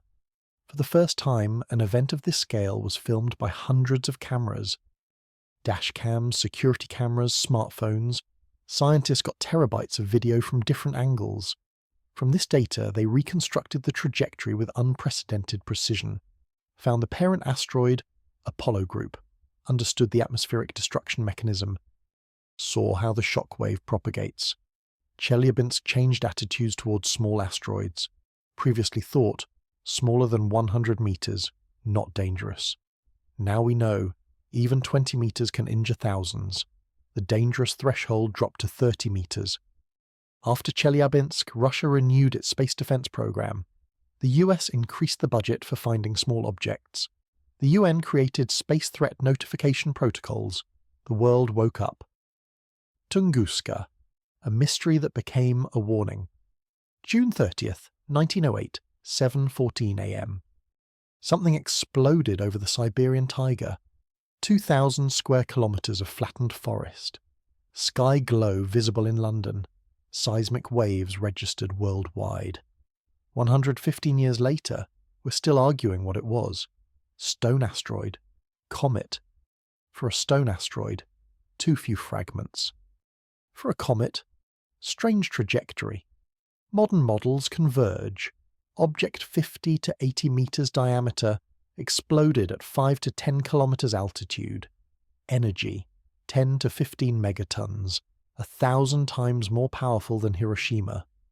Imagine Tunguska today. Same object, same trajectory, but aimed at Moscow. Or New York, or Beijing. Complete destruction within 30 kilometers radius. Millions of casualties. Would we have warning? Depends on composition. A stone asteroid might be spotted weeks ahead. A dark comet, maybe days, or not at all. Could we deflect it? 50 meters is 100,000 tons mass. Need a DART-type mission, but 10 times more powerful. With a month's warning, no chance. A year, maybe. 10 years, almost certainly. Tunguska taught us the main thing. This isn't ancient history. It's happening right now. We're just lucky with impact locations. 70% of Earth is ocean. Of the remaining 30, most is sparsely populated, but luck isn't eternal. Planetary defense exercises, games for adults. Every 2 years, planetary defense specialists gather for a conference. The main event, exercises in deflecting asteroid threats. This isn't a computer game, it's a rehearsal for Doomsday. 2019, exercises in Washington. Scenario, discovered asteroid 2019 PDC, diameter 1 to 300 meters. Impact probability in 2027, 1%. What to do? Participants divided into groups: astronomers, engineers, politicians, media. Each exercise day represents a year in the scenario. New data, orbit refinement, growing impact probability. By day 3, probability rose to 100%. Target, Denver, USA. Decision, launch 6 kinetic impactors. 5 hit, 1 missed. Asteroid fragmented. Large fragment deflected, but small one, 60 meters. Still heading for New York. Final exercise day. 2 months to impact. Deflection impossible. Only option, evacuation. 10 million people need to be moved from the megalopolis. Is it realistic? The debrief revealed, politicians delayed decisions too long, feared panic, economic damage, falling ratings. When they decided to act, almost no time remained. Familiar, right? 2021, virtual exercises due to COVID. Scenario, asteroid 2021 PDC discovered 6 months before impact. Too late for deflection. Target, Eastern Europe. Interesting twist. Russia declared readiness to use nuclear weapons. EU opposed, fear radioactive fallout. USA proposed compromise, high-altitude explosion. China abstained. In reality, negotiations would take months. In exercises, hours. No decision reached. Asteroid hit Czech Republic. Virtual casualties, 2 million. Main exercise conclusion, technical problems are solvable. Political ones aren't. Need pre-written protocols, clear decision hierarchy, rapid response mechanisms, false alarms. When computers cry. Wolf planetary defense history is full of false alarms, each one a lesson about the importance of data verification. 1998. Asteroid 1997 XF11, by initial calculations, would pass 50,000 kilometers from Earth in 2028. Press release leaked to media. Panic. A day later, old asteroid images found. Recalculated orbit. Minimum distance. 1 million kilometers. 20 times farther than the Moon. No danger, but public trust undermined. 2004, asteroid AL00667 allegedly had 30% impact probability in 2014. Turned out, software error, confused measurement units, real probability, 0. 2008. German schoolboy claimed he found NASA's error in Apophis calculations. Real impact probability allegedly 1 in 450, not 1 in 45,000. Media picked it up. NASA needed 3 days to refute. 2018. Automatic detection system raised alarm. Unknown object flying straight at Earth. Started preparing emergency statement. An hour later discovered. It was Elon Musk's Tesla Roadster, launched a month earlier. Each false alarm damages trust. People stop believing warnings. The boy who cried wolf effect. When real threat comes, they might not believe us. Solution: multi-level verification. Minimum 3 independent observatories must confirm threat. Automated systems issue warnings only to specialists, not public. Public statements only after thorough verification. Lessons we've learned and haven't. Over the last 20 years, we've learned much. Need to look everywhere. After Chelyabinsk, added telescopes looking toward the Sun. After 2019 OK, improved fast object search algorithms. Size isn't everything. Small asteroids are also dangerous, especially for cities. Potentially hazardous threshold dropped from 1 kilometer to 140 meters. Time is critical. The earlier we detect, the more options. Difference between a year and month warning is difference between deflection and evacuation. International cooperation works. When everyone shares data, chances of missing threats are minimal. When everyone's on their own, Chelyabinsk. But some lessons we stubbornly ignore. Underfunding. After each incident, budgets grow. A couple of years later, cut again. Politicians forget quickly. Secrecy hurts. Military satellites see much but don't share data. How many asteroids do we miss due to classified stamps? Public isn't ready. No educational programs, no clear instructions on what to do during threats. Panic at first rumours. Most important unlearned lesson. We've been lucky. Each miss is a reminder the next one might not miss. But we continue playing Russian roulette with the cosmos. What's next? Pessimism or realism? The history of near misses teaches the threat is real, not a question of if, but when. Maybe in 100 years, maybe tomorrow. Good news, we're no longer helpless.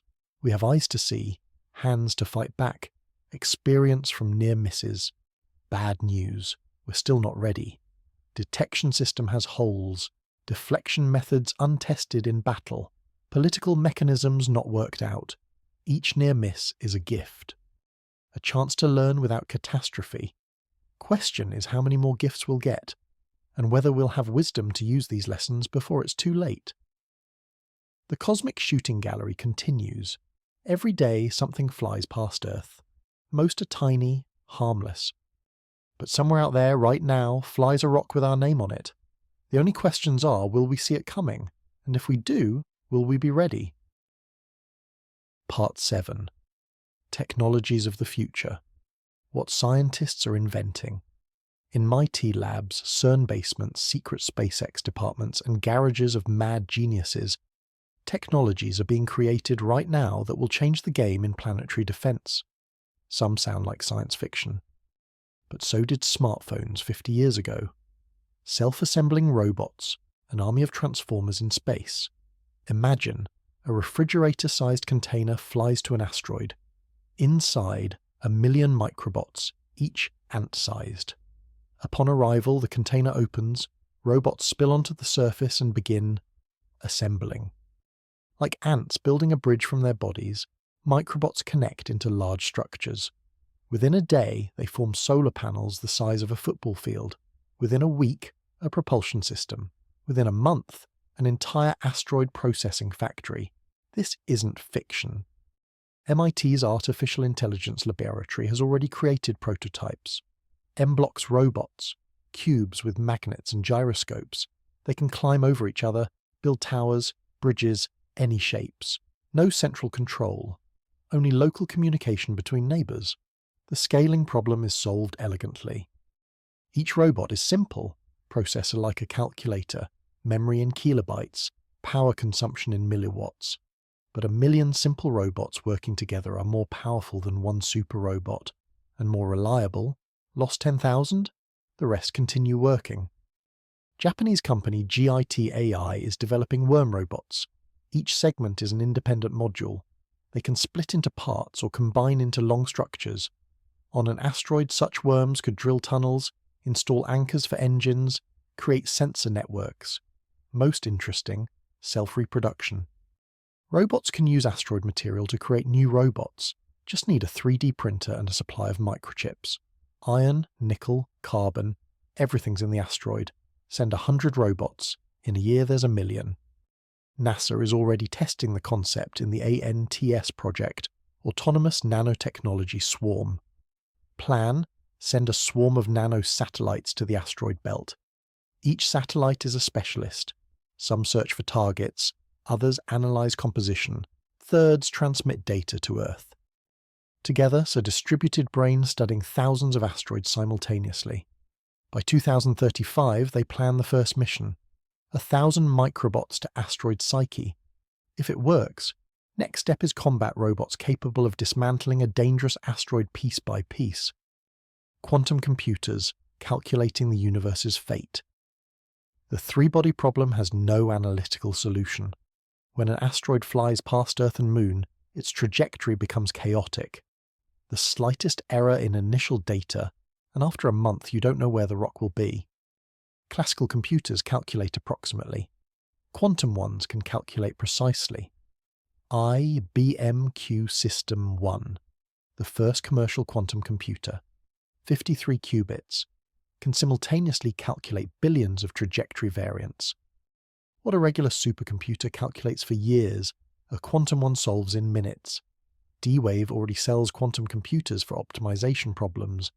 NASA bought one for calculating interplanetary trajectories. Next step, calculating optimal asteroid impact. Where to hit, with what force, at what angle, to maximally change the orbit with minimal cost. Chinese quantum computer Zhuzhang solves problems inaccessible to all classical computers in the world combined. True, only very specific problems so far. But the Chinese promise. By 2030, their quantum computer will predict trajectories of all solar system asteroids 1,000 years ahead with meter precision. Google announced achieving quantum supremacy. Their Sycamore processor solved in 200 seconds a problem the most powerful supercomputer would solve in 10,000 years. For asteroids, this means the ability to instantly calculate all gravitational keyholes for any object. But the main advantage of quantum computers, modelling quantum effects, Yarkovsky effect, solar light pressure, solar wind interaction, these are all quantum processes. Classical computers approximate them. Quantum ones calculate precisely. Microsoft is developing topological qubits, more stable than regular ones. Their quantum computer can work for months without failures, perfect for space missions where reboot is impossible. By 2040, quantum computers will become standard in planetary defense. Every asteroid will be calculated centuries ahead. Any deviation from forecast, instant alert. Surprises like 2019 OK will become impossible. Plasma engines. Pushing mountains. Ion engines already work on spacecraft.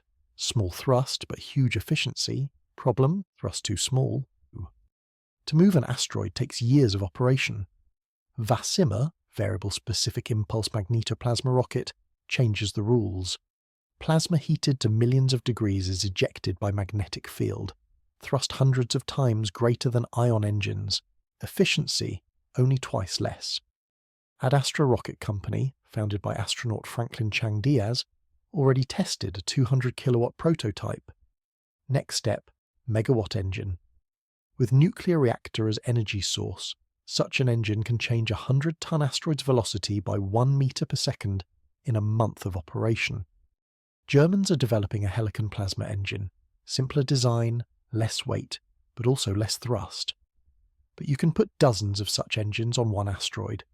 Distributed system, more reliable than one big engine. Princeton Fusion Systems is working on a fusion ramjet engine, uses helium-3 as fuel. Where to get helium-3? The Moon has millions of tons. 1 gram of helium-3 gives energy like 100 tons of coal. A kilogram is enough to deflect a medium-sized asteroid. Most exotic project, antimatter engine. CERN already produces antiprotons, though only nanograms per year. But technology is developing. A gram of antimatter gives energy like 20 kilotons of TNT. A microgram is enough for interplanetary flight. The Chinese went another way. Electromagnetic catapult throwing pieces of the asteroid itself. You dig rock, accelerate to 10 kilometers per second, shoot. Reactive thrust pushes the asteroid in opposite direction. No fuel needed.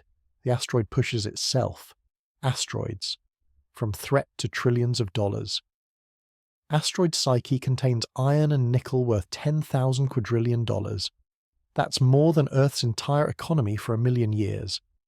Even a small metallic asteroid contains more platinum than mined in all human history. Planetary Resources, now Consensus Space, was developing asteroid capture technology. The plan was simple. Find suitable asteroid, put a Kevlar bag on it, tow to lunar orbit, disassemble for resources. Didn't take off financially. Investors wanted quick profit, but this is a decades-long project. But technologies remained. The same capture mechanism can be used to deflect dangerous asteroids. 2 tasks, 1 solution. Made in space, now Redwire space. 3D print structures directly in space. Their Archinaut printer can create kilometer-long structures from asteroid material. Put printer on asteroid, in a year get a spaceship yard. Japanese company eSpace plans to mine water from asteroids. Water in space is fuel, hydrogen and oxygen, radiation protection, drinking water for astronauts. A kilogram of water in orbit costs like a kilogram of gold on Earth. Delivery is expensive. TransAstra is developing optical mining. Giant mirror focuses sunlight on asteroid. Rock vaporizes, steam collected in containers. Can mine tons of water daily without drilling and explosions. Most interesting, carbonaceous chondrite asteroids contain organics, amino acids, hydrocarbons, even simple sugars, ready raw material for bioprinters, can print food directly in space. By 2050, asteroid mining will become a $1 trillion industry, and the same technologies that mine resources will protect from dangerous objects. Companies will compete for the right to neutralize dangerous asteroids and plunder them along the way. Lunar Base, humanity's unsinkable carrier. The Moon is an ideal platform for planetary defense. No atmosphere, telescopes see perfectly, low gravity, easy to launch interceptors, stable platform, can build giant structures. NASA plans Artemis Base in Shackleton Crater at the lunar South Pole. Constant solar energy on crater rim, eternal shadow with water ice inside. Perfect place for radars and telescopes tracking asteroids. China is building a base on the Moon's far side. Complete radio silence, no interference from Earth. Perfect for super-sensitive radio telescopes. Can detect even small dark asteroids at huge distances. SpaceX proposes using Starship as modular lunar base blocks. Land a ship, get ready living quarters for 100 people. 10 ships, entire city. 100 ships, industrial complex. Blue Origin is developing Blue Moon lunar lander. Can deliver 3.5 tons of cargo to any lunar point. Perfect for deploying early warning sensor networks. Russia and China agreed on a joint lunar base by 2035. Research station first stage, then production complex. Plan to produce fuel for interplanetary missions, including asteroid missions. Most ambitious project, mass driver on the Moon. Electromagnetic catapult 10 kilometers long can launch projectiles at escape velocity. No fuel, only electricity from solar panels. Can bombard dangerous asteroids directly from the Moon. Lunar base solves planetary defense's main problem, reaction time. From Earth to asteroid takes months or years. From Moon can reach in weeks.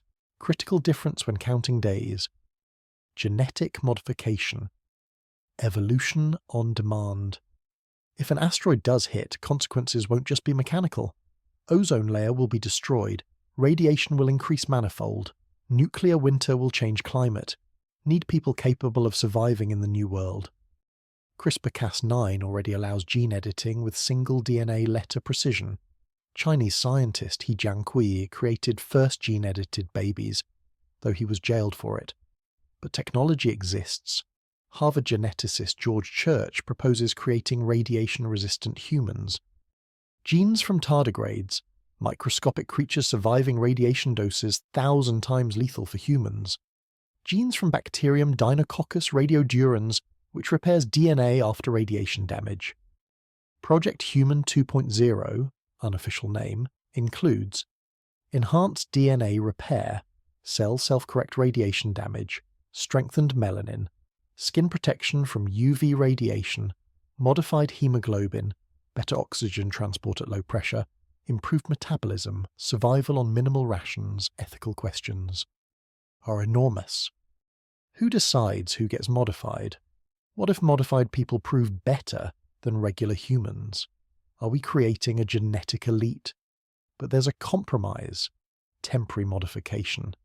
Viral vector delivers genes that work several years, then disappear.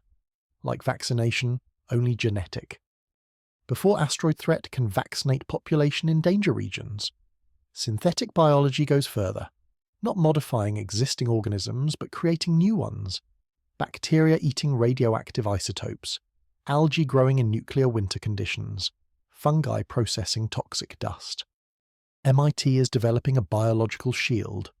Layer of gene-modified bacteria on skin, protecting from radiation. Apply like cream, works for a month. In case of asteroid catastrophe, could save millions. Technology integration, symphony of salvation. All these technologies are strong not separately, but together. Quantum computer calculates optimal impact point.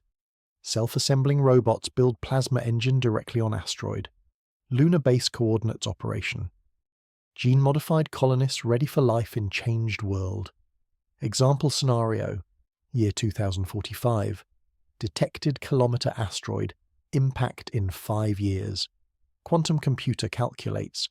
Need to change velocity by 2 meters per second. Launch swarm of million robots.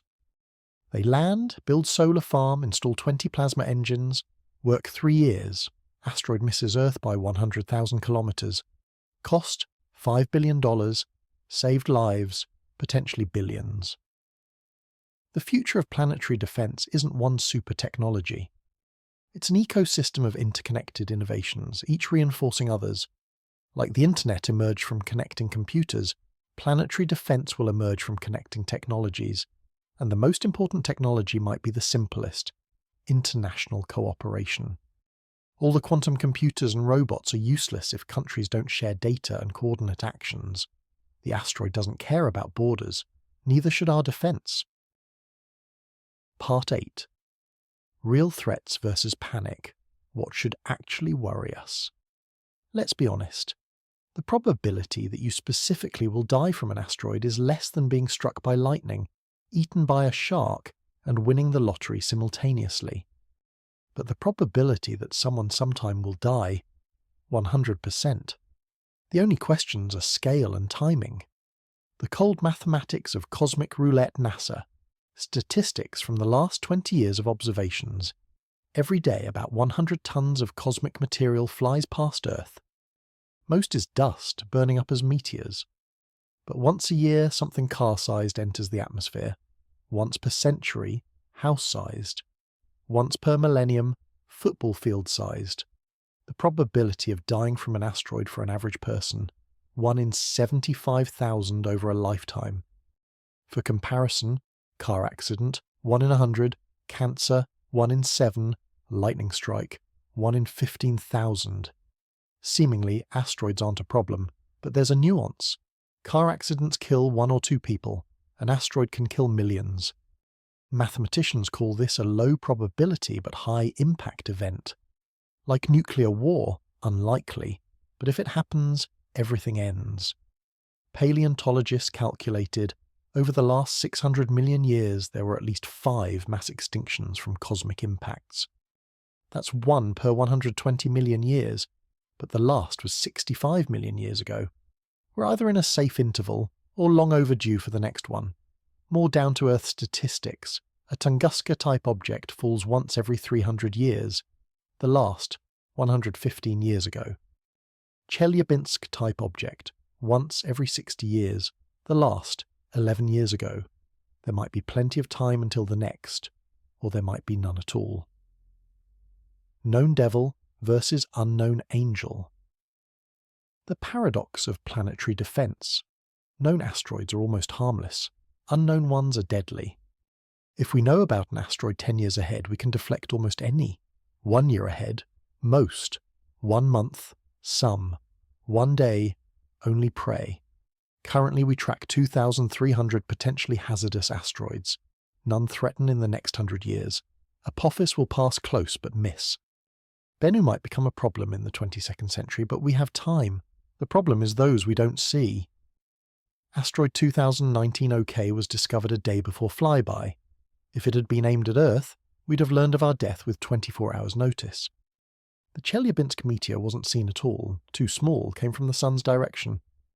By estimates, we know 95% of kilometer-sized killers, 80% of 500-meter city destroyers, 30% of 100-meter Tunguska level ones, and less than 1% of 20-meter Chelyabinsk level ones. That means somewhere fly 20,000 rocks capable of erasing a city, and we don't know where they are. Plus 1 million capable of destroying a district. It's like living in a shooting gallery where they're shooting at you, but you can't see the shooters. Meteor and asteroids, A marriage of convenience. Killer asteroid heading for Earth. The perfect headline. Scary, clickable, hard to verify. Media love asteroids. Every close approach becomes an apocalypse. Typical scheme. NASA publishes that an asteroid will pass 5 million kilometers away. Journalist writes dangerous approach. Editor changes to asteroid threatens Earth. Social media inflates to we're all going to die. 2022. Asteroid Didymos. Headlines. Mountain the size of Empire State Building rushing toward Earth. Reality. Past 10 million kilometers away. 25 times farther than the Moon. Threat. 0. The problem is misunderstanding of scale. 1 million kilometers sounds close. But it's 2.5 times the distance to the Moon. In cosmic scales, safe. But try explaining that in a tweet. Media also love confusing units. Asteroid the size of 3 football fields. Sounds huge. Reality. 300 meters. Yes, can destroy a city, but not a country. And probability of impact. 0.0001%. But there's a flip side. Thanks to media hype, people at least know about the threat. After each sensation, planetary defense budgets grow slightly. Donations to scientific projects increase. So let them exaggerate. The main thing is they don't forget. What an ordinary person can do. You're not an astronomer, not a rocket scientist, not a billionaire. Can you help planetary defense? Surprisingly, yes.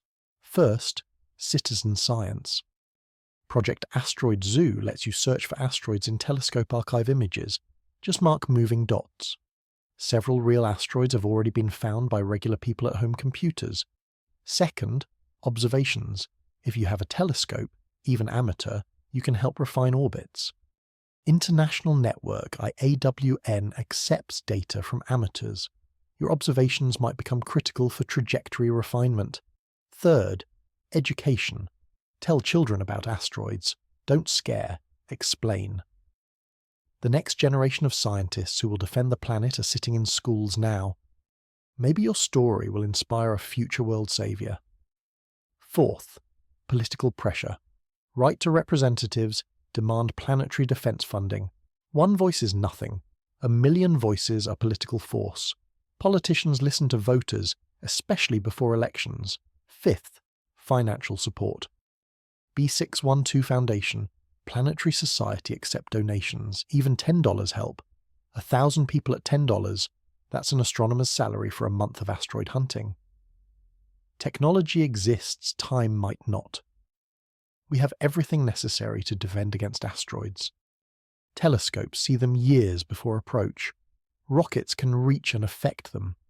Nuclear weapons can split or deflect even kilometer-sized chunks. The problem is time. Deflecting an asteroid 10 years before impact requires changing velocity by millimeters per second. 1 year ahead, meters per second. 1 month, kilometers per second. The closer, the harder and more expensive. DART proved we can change an asteroid's trajectory, but DART took 7 years to prepare and cost $300 million for a 160-meter asteroid. For a kilometer-sized one, you need a mission 100 times more powerful. The nuclear option exists but isn't tested. Nobody has ever exploded bombs in space near an asteroid. We don't know exactly how an asteroid will behave. Will it split, vaporize, deflect? Computer models give different results. The main problem is money. A complete planetary defense system costs about $10 billion. Is that a lot?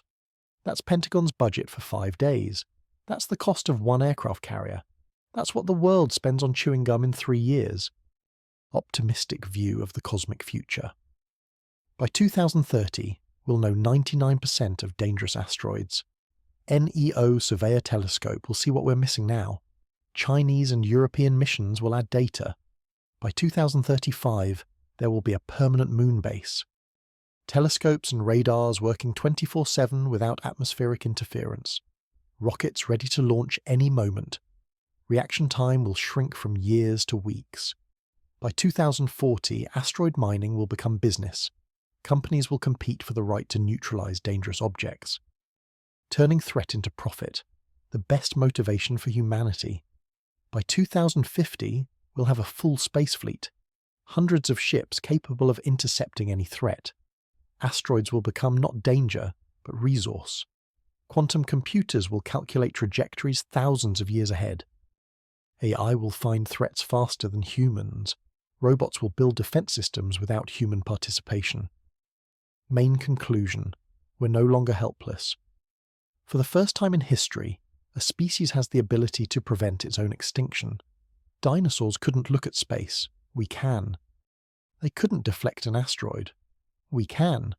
But possibility isn't guarantee. We need will to act before catastrophe, not after.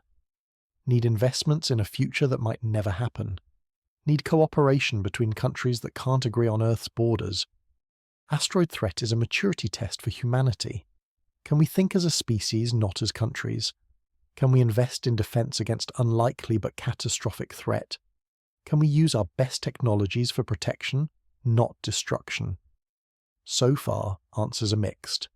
But there's progress. Slow, with setbacks, but there is, and that gives hope. Maybe when the next cosmic killer arrives, we'll be ready. Maybe history will remember us not as new dinosaurs, but as the species that defeated space. Meanwhile, look at the sky, not in fear, but with curiosity. Somewhere out there, among the stars, flies a rock with our name on it. But now we have a chance to erase that name and write a new one. Missed. The asteroid threat is simultaneously humanity's greatest danger and greatest opportunity. Danger of extinction. Opportunity to unite, to become truly planetary civilization. Which path we choose will determine not just our survival, but who we are as a species. We stand at a unique moment in history. We're the first generation that can see the threat coming. And possibly the last that can do something about it. The choice is ours. Choose wisely.